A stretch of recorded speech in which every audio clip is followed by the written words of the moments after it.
Self-care. It's such a deep, layered word, and for me, it's really become the process of getting to know yourself, showing up for yourself over and over again. In creation of the Self-Care Creature podcast, I want to teach you, too, how to have a relationship with yourself. We're going to dive into the psychological and physiological unfoldings of adopting what I love to call a self-care lifestyle. This podcast is here to help you, the stressed out but spiritually minded individual who can feel that wild calling in your heart, who wants to develop self-care rituals to support your daily living, give you the confidence and know-how to live through your intuition and raise your self-worth. You deserve it. You are capable of this. And I want to help you understand how the hell to get there, what it actually means, and how do you actually live it. That's where my intention is with this podcast. The Self-Care Creature podcast, brought to you by me, your host, Courtney Klopp. Let's dive in.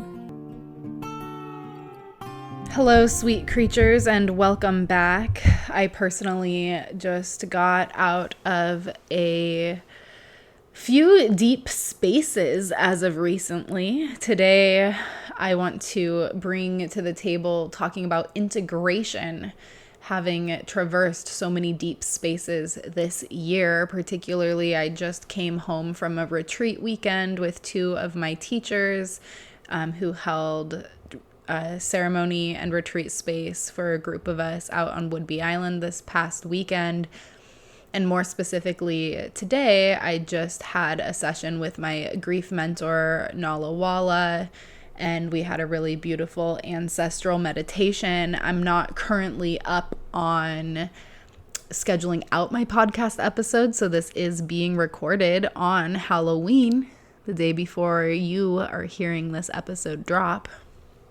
And it just feels like a really special time. Halloween, of course, the traditional holiday, also Howl's Eve. It is the kickoff and start to Dia de los Muertos celebrations and many ancestral reverence celebrations across many traditions and cultures. And I'm certainly feeling it. And coupled with this weekend, Saturday, November 2nd, at the Bow Sanctuary from 3 to 8 p.m., I'm hosting with two colleagues of mine my first ever grief awareness workshop and ceremony. And it's just a very, very poignant time. If you are interested in joining, there are spaces still available and you can absolutely still join. We'd love to have you. We're striving for this workshop and ceremony space to be something that helps you to feel comfortable amidst the intimidation of being with your grief and understanding what that is. It's been brought to my attention through doing this deeper work and working with many different teachers and therapists that I have traversed a lot of grief in my life. And the more I come to understand it, the more comfortable I am just knowing that I'm just living with it and how to live with it, and that it's not something to be scared of. But that will surely be an episode for another time, and definitely a deeper dive for Saturday. So highly recommend getting into that. A couple more announcements coming up.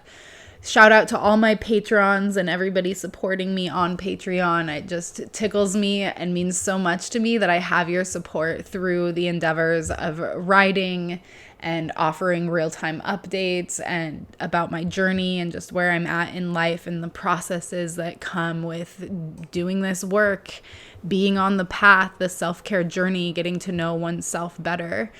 And I host a couple of classes online every month. One is exclusively for my patrons, and that is the New Moon Intentions, where we just draw some oracle and tarot cards. We share things. It's kind of like a chill vibe of friends getting together to honor the new moon and set intentions, a lot more spirituality focused in that way. And that is this Sunday at 4 p.m. PST. And exclusive to patrons. And then the following Wednesday, November 6th, I have a public online class that is pay what you can, starting at $10. I call that the Creature Calibration Circle. And that is a space for people to come and check in about your self-care. I love it. I love just checking in. It's a little less spiritual based and more about like, where am I at right now? What are my goals? Typically, I like to bring a theme or a specific practice. So if you are available 6:30 p.m. Wednesday, November 6th, that is an option. And I will be sure to put all of these links and information in the show notes wherever you may be listening. Circling back to our topic today, integration. Although I am an integrative lifestyle coach, I think that is interesting for me because I've become deeply fascinated with this space of integration. And it's because it is so easy, I think, in our days and our culture to continue learning. I'm personally a knowledge nerd. I really love learning things. I love retreat spaces. And in my 20s, especially, that is something that I sought out a lot. I love going to retreat. I love traveling. I love just being away. And I find that when I come home, whether it's a long stint of travel and or retreat space, ceremony space, and I come back home, that is the most challenging space for me to be, is to learn how to be here now, how to come back to my everyday life and how to feel comfortable in that. First of all, after I had just this amazing experience, how do I bring those amazing, and maybe we could use a different word besides amazing, because sometimes travel and ceremony and or retreat spaces aren't amazing, but regardless, we still want to integrate back in. So taking what we learned from those spaces and bringing it back. And then there's also the challenge of these patterns and habits that already are encompassed and embodied in and meshed in our daily living simply because of our home and where we're at when we are in our home space. And I've definitely become deeply, deeply fascinated by this process and this realization for myself in my life. And over time, I've come to discover that integration tends to be kind of this like magic word and this illusory feeling, at least for me, similar in the way of like doing the work is or healing is. It's like, what actually is it though? And integration, I think, can be a bit more tangible than the work or healing, because I believe that the work and healing, essentially, it's like those are tiny little shifts that happen over time that you may not realize, and they show up in tiny moments with big realizations that create big shifts in your life, but ultimately come from a lot of work that you've put in. And so it's like all these tiny little steps and building blocks adding up to something big that eventually shifts things in your life over time. But integration specifically is about bringing in what you are learning and into your everyday and making it happen, making true changes. So what is the difference between integration and simply habit formation? I believe habit formation tends to be a little bit more shallow than specifically integration. And what I mean is that integration has more depth, it has a bit more purpose, and the nature of the changes are just a little bit different. Integration, you could say, is a holistic process of embodying a new truth or embodying your healing, as I just described it, and allowing that to become part of who you are. Habit formation is about establishing specific behaviors and then making them automatic and reinforcing them through repetition. So both of these things, habit formation and integration, are valuable, and they do have a lot of overlap in their own rights, but they operate at different layers of self-development and or overall well-being. So let's dive into that just a little bit more. I'm speaking here to the purpose and the depth. Integration is about weaving these meaningful insights, experiences, and realizations that we're having in our lives into our overall well-being and our way of life. It often stems from profound, sometimes transformative experience, like I'm saying, going to retreats or traveling ceremony spaces. This is also as simple as the healing work or therapy sessions. And it goes beyond that surface behavior level that I was speaking to with habit formation. Integration involves a shift in perspective. It can also shift your beliefs. It can begin to shift your identity, and it creates alignment across your mind, body, and spirit in that regard. Habit formation, on the other hand, is more behavior-based and behavior-focused. It's the process of developing routines or actions through repetition until they become automatic. Habit formation is often practical. It can be goal-oriented, helping to establish consistent behaviors like we see it in our culture: exercising daily, drinking more water, eating healthy, quotes.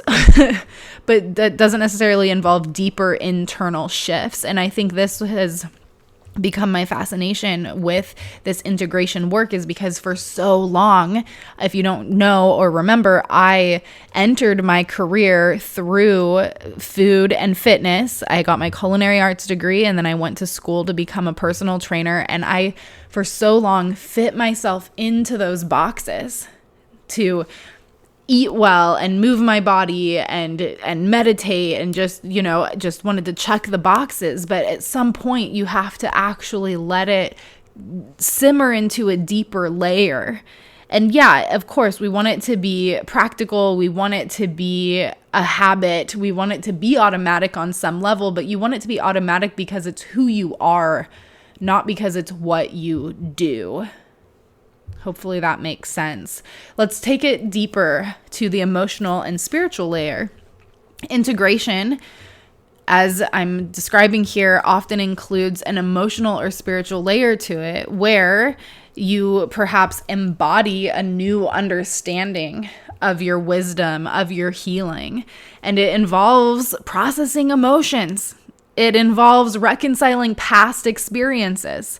It involves becoming aligned with the lessons that you've learned. And so developing perhaps either new values or bringing your values online into a conscious awareness and aligning your life into that space. And again, I'm going to repeat it several times, but habit formation is primarily about behavior. While some habits can be transformative over time, they don't necessarily require emotional or spiritual processing. And they are typically about consistency rather than deep reflective growth. There is a difference there. Long-term embodiment versus repetition. So integration is that long-term, and as we like to give, me love to give reminders here in the Self-Care Creature brand and lifestyle, that healing is nonlinear. Integration is an often nonlinear process. It involves revisiting the lessons and the changes as life unfolds. It's about embodying and living out those insights over time. It's about remembering that life and growth and healing is not a linear process. And I like to think of it more like a spiral. You're going in this circle and you come back around to similar lessons, but they're never the same because you're never the same. You're never in the exact same spot. Therefore, you're not starting over. You're not sliding back. You are integrating, you are learning, you are growing. One of my mentors told me recently, just make sure you're learning and growing. I was in a place where I said, I never want this to happen to me again. And he said, and if it does, make sure you keep learning and you keep growing. That is key. And of course, lots of layers to that. It comes with big mindset shifts too. You have to be optimistic. You have to be open to growth. Habit formation, on the other hand, relies again on repetition to make actions automatic.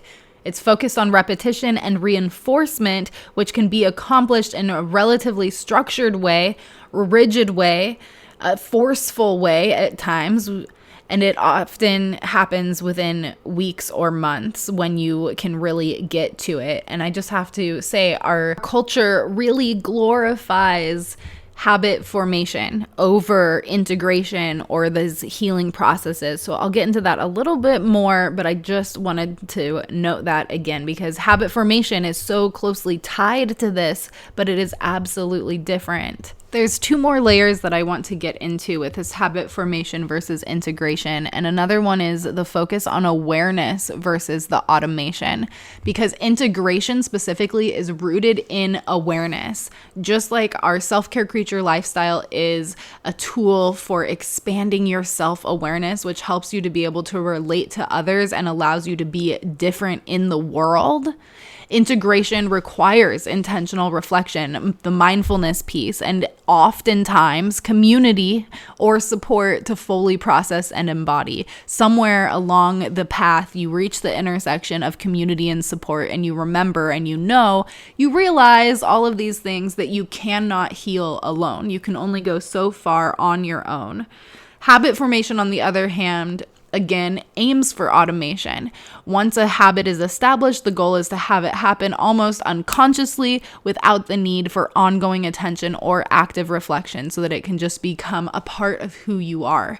But that is a little bit smoke and mirrors because it becomes more of what you do versus who you are. I know I'm repeating myself a bit here, but hopefully I'm starting to say some things that allow the sediments to sink just a little bit deeper. The final layer here is the identity shift versus the behavior change in integration and habit formation. Integration often leads to an identity shift. And through integration, you may begin to see yourself and see the world differently. It's transformative as it affects how you approach life itself. Your identity begins to change. And we can do a whole nother episode on identities at another time because that's huge. But in essence, it's how you see yourself and the world differently. Habit formation, again, primarily about behavior change. While habits can influence identity, of course, over time, the initial aim is to just change specific actions rather than your underlying sense of self. And that is a key difference. Your underlying sense of self versus the actions that you do. And those don't always align. And that's part of this process of the self-care creature lifestyle, of self-care in general, and integration is recognizing there's often cognitive dissonance where you think you're being one way in the world and you're actually being another. And it can be really challenging to have that realization that there's a misalignment, but you're not alone in that realization. That's very, very common. And even in the layers of self-care and getting to know yourself, you may come across many intersections like that.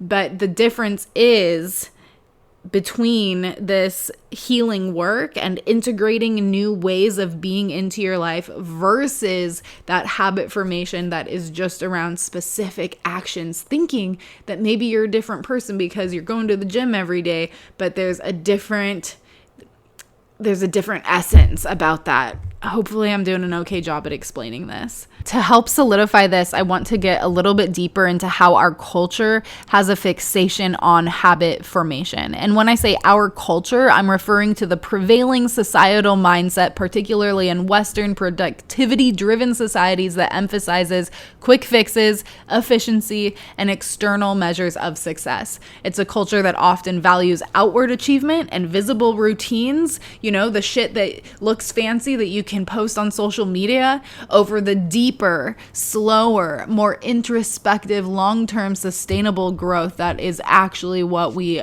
need and are striving for, at least in this corner of the internet. So we're constantly bombarded with advice on how to build better habits. Wake up at 5 a.m., drink 8 glasses of water every day, meditate for a minimum 10 minutes every day, and so on and so forth. And while these habits, of course, can be beneficial, I'm not saying that they're not. They're often just scratching the surface, again, of who you are.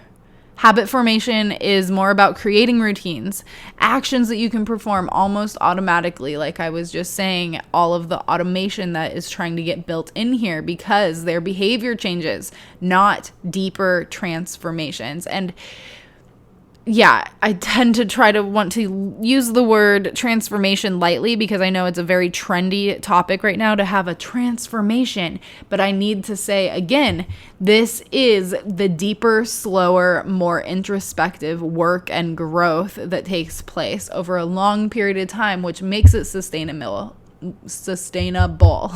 which makes it real. And over here, we're all about the deeper work. It's not just about forming habits. It's about integration, taking meaningful insights, experiences, and healing, and truly deeply weaving them into the fabric of your life. This kind of work does not happen on autopilot, and that's why building self-awareness can be excruciating. And there's a lot of jokes out there about it. And that's why not everybody wants to commit to this. And that's also why I say that you have to commit to it. It has to be something. Like, the only catch is that you have to want it. You have to choose to show up for this because it's slow. It's intentional. It will get really freaking uncomfortable at times. You have to build fortitude. And it cannot be forced into a quick fix, one-size-fits-all routine of any kind. That's why I'm really big on finding what works for you. Integration is about becoming aware of these layers within yourself, which means unraveling old patterns, checking in on your beliefs, the narratives that you have in your mind, how they're affecting your day-to-day, and slowly over time learning how to embody new ones with a sense of curiosity and openness. We can't get there with deep judgments because those judgments are coming from our patterns, our beliefs, and our narratives. This is about understanding why we might feel ungrounded, anxious, or disconnected, rather than just creating routines to soothe feeling ungrounded, anxious, or disconnected. And that's really where it can get confusing. Because you might be thinking that you're doing the work by sticking to a morning routine or developing a new habit, but the true deep self-care isn't just about performing the right actions. It's about engaging with yourself and in turn the world in a more meaningful, compassionate, and at times challenging ways. Real self-care invites you to sit with yourself, to understand yourself, and grow from within, not just stack up habits. So while habits can be helpful, of course, they're not the full picture when it comes to living a grounded, intentional, holistic growth and grounded spiritual type of life.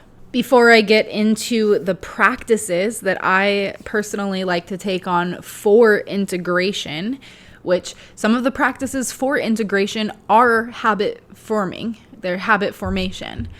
But I want to just speak more on some of these points around integration that have already been said, but honing it down. Integration is bringing experiences into your everyday life. And that's why I break it down into really, really I say stupid, simple practices because your brain is going to be like, that's too easy. That's bullshit. It's too simple. It's too short. I don't want to do it. Integration is about taking what we've learned, whether from a transformative experience, like I've said, or maybe even just a simple insight that you've come across and taking that, weaving it into the fabric of your everyday life, the big tapestry of life. I know I'm repeating myself a lot here, but I'm really hoping to get the point across. It's not just what happens during the experience, but it's really about what we do after whatever that experience and or insight is. And this means that we have to allow space for growth to happen. We must remember that integration isn't a quick fix. And that's what this self-care lifestyle is all about. This ongoing process of letting these new insights settle and grow and take shape and new shapes within us. It's about creating space for these lessons to really root down. And by taking it into our everyday lives, we are learning how to water this without rushing to understand or act on them too quickly. And that can be a downfall in our society as well, because we want the answer and we get really excited. And then when we have huge insights, it's like, oh, I have the answer.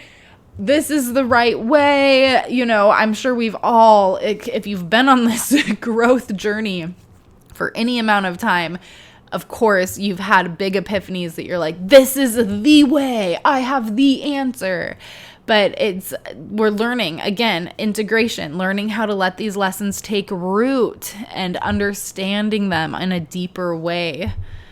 And this also means there's some discomfort here, learning how to honor all parts of ourselves, acknowledging, embracing all parts of ourselves, which means the things that we love and the things that make us really uncomfortable. And we're our own worst critics, so I'm pretty confident in being able to say the things that we hate about ourselves. Can you turn towards those pieces and can you hold them? And there are so many layers to that.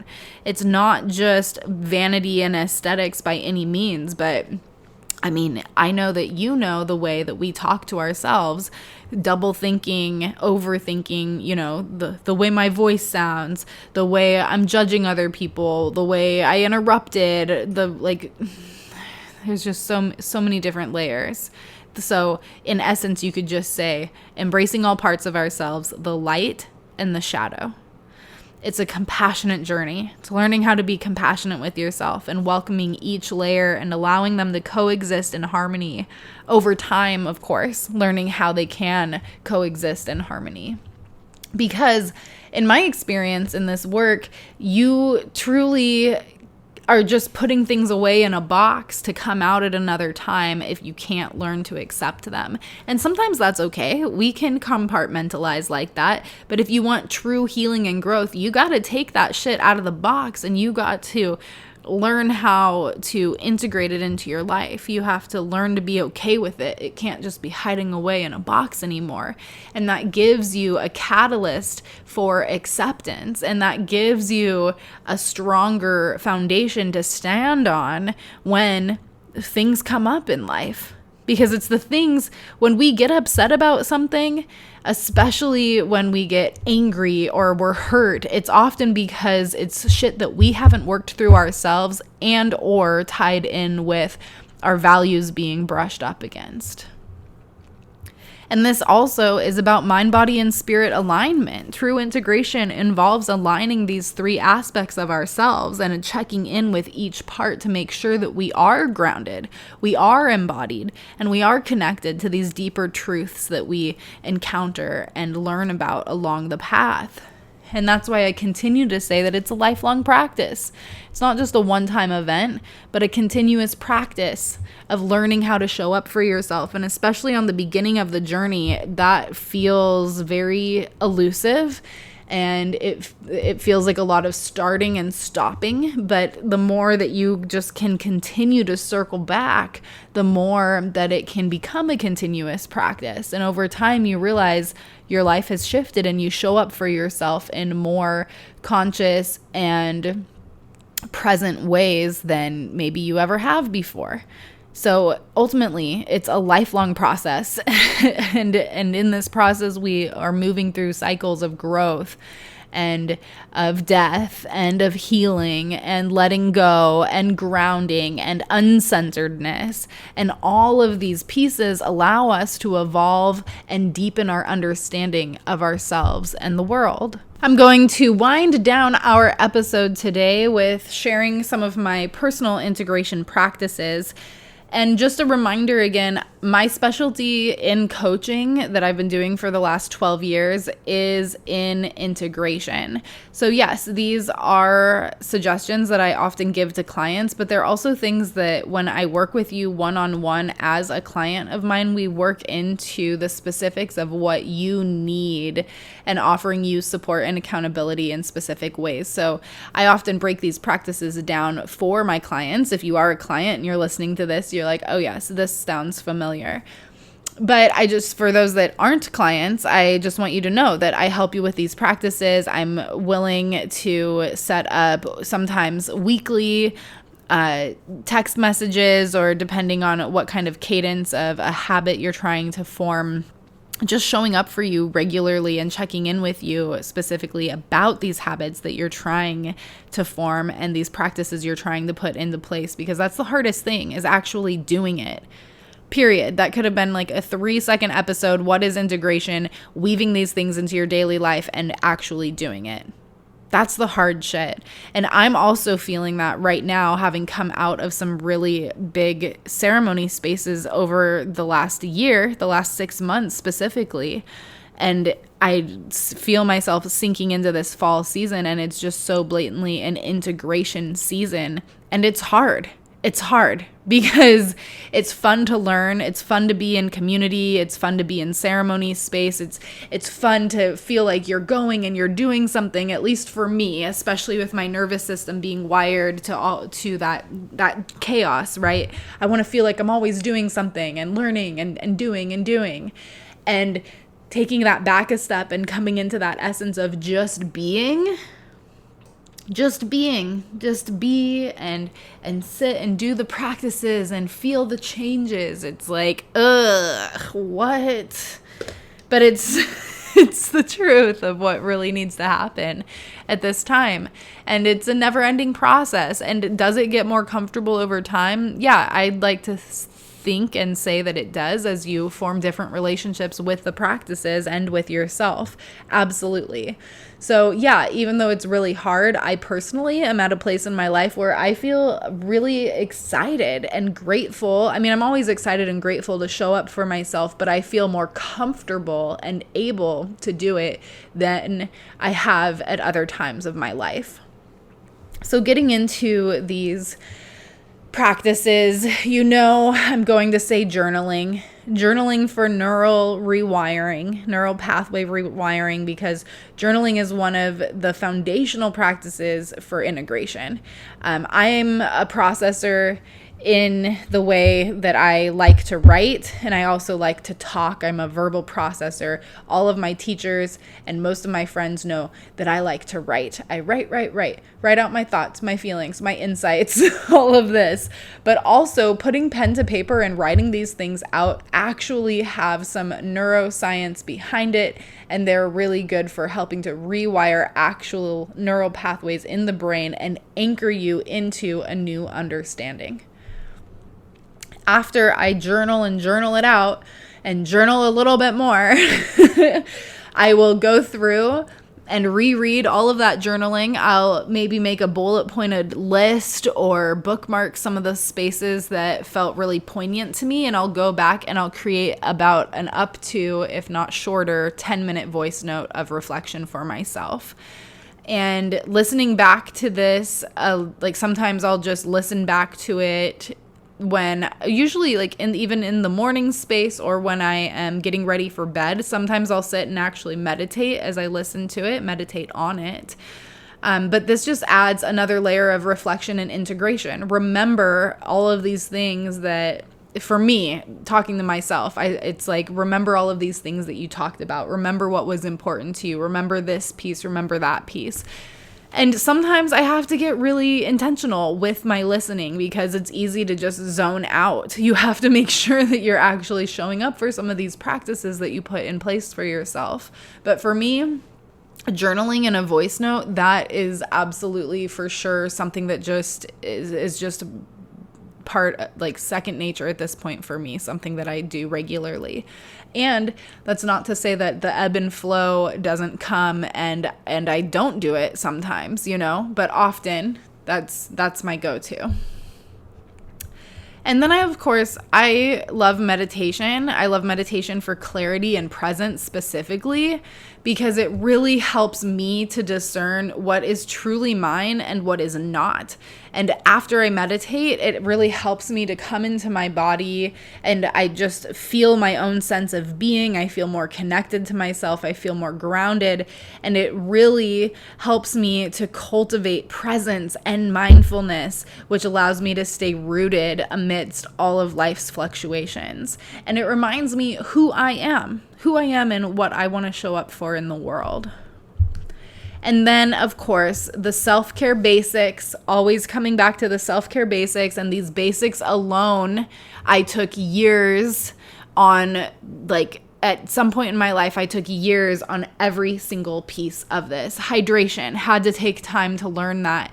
Learning nourishing foods, learning what that means and how they work for my body. My relationship with movement and exercise that was completely, had to get away from diet culture and aesthetics and weight loss and all of this. I had to learn sleep and sleep routines. And energy management and checking in with my energy levels is something I admittedly am still doing. I've come back to that and I'm working deeply on that at this time in my life. And these are the pillars that ground my practice and my way of being. They're like the pillars of self-care. And what I specifically go in depth in my signature program, the Well Self course, goes through all of these things. It also goes into challenging your limiting beliefs, changing your narrative. It talks about the shift principles, which the H in shift is for healing. And so as I started this episode out speaking to exactly what healing is, all of this is in my Well Self course, and there are payment plans for the course, and you also get lifetime access, including any and all future updates. So I would highly recommend checking that out. When you buy the course at this time of the recording, I am offering that you also get 3 sessions included with the course. And if you buy 3 sessions of one-on-one coaching separately, you get access to the course. So it's like one and the same there, basically. But the self-care basics provide that physical support that's needed to integrate emotional and mental shifts. And coming into my self-care basics has helped me realize just how much supporting my physical body also supports my mental health. So as we wrap up this episode, I hope that these practices resonate with you. And I also just want to say that it's absolutely okay if they don't. You have to find what works for you. So as I always say, take what resonates, leave the rest. And thank you. Thank you for being here. Thank you for listening. Thank you for choosing to do this work, because we need more people in the world showing up in these ways. We just do. We live in a really weird time. And as a reminder, if you have any reflections or questions, I'd love to hear from you. I have a link for a place to drop your feedback and suggestions in the show notes. And you can also sign up for emails that I give monthly real-time updates and bi-weekly tips around self-care that offer more tangible experiences. I have courses. You can leave a review for the podcast on whatever listening platform you're listening on. That would really help me out a lot. Apparently, it's really important for podcasts. Who knew? You can also take a screenshot of this and share it on your stories on social media somewhere, and just share a little insight into what really resonated with you, and give me a tag, because I love seeing it.